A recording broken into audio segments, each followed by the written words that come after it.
Today we're going to talk about clarinet articulation. In other words, how we put our tongue to the reed to change the note. First thing you want to remember is making sure that your air is very fast. The air is really important because articulation will not work if you don't have proper air support behind your articulation. Before we try that on the clarinet, one thing I want to tell you about is to get the right position for your tongue when you're playing and when you're articulating is to think a syllable. I like to use the syllable D.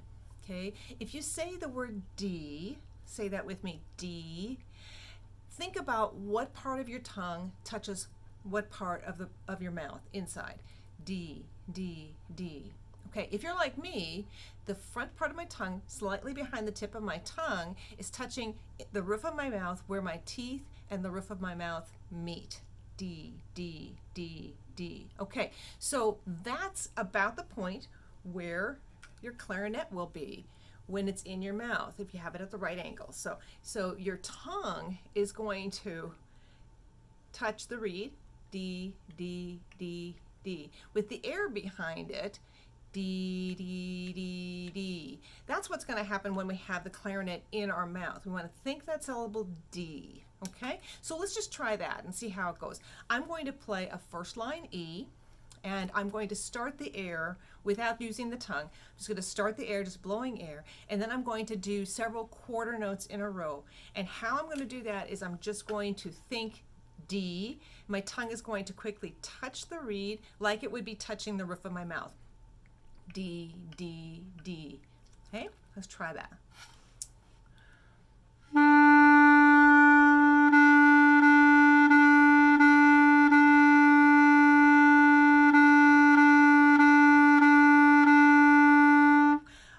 So do you see what I did? I thought D, D, D, D, and I interrupted the air with my tip, with slightly behind the tip of my tongue, touching right behind the tip of the clarinet. D, D, D, D, D. Kept my air going.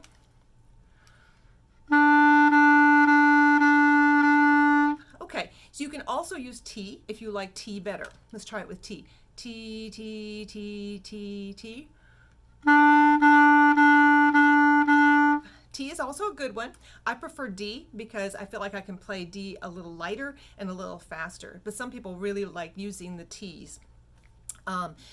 So the trick again behind the clarinet articulation is to think fast air, to put the tongue in the right position, thinking D or T, gets the tongue up a little bit high in the back, puts the tip of the tongue in the front of your mouth, hitting right where your gums and your top of your teeth meet, on the top part of your teeth, and it's going to hit the clarinet reed right here, okay? Hits the reed, comes away, hits the reed, comes away. The air does not stop, okay? That's the main thing to remember. I'm going to do it one more time so you can remember how that works. I'm going to keep the air flowing. I'm going to play the E, first line E, and I'm going to keep that air pushing behind, and I'm going to interrupt the air just for a second by going D, D, D, thinking D, thinking D.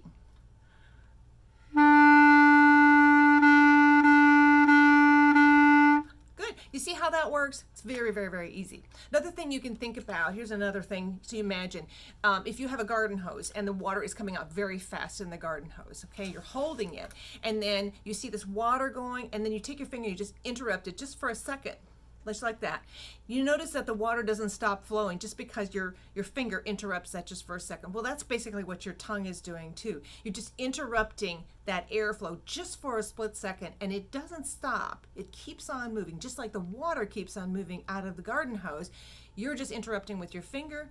Your tongue is interrupting the air when it touches the reed and pulls away. So that's how you articulate on the clarinet. I hope you have success with it, and I will see you the next time.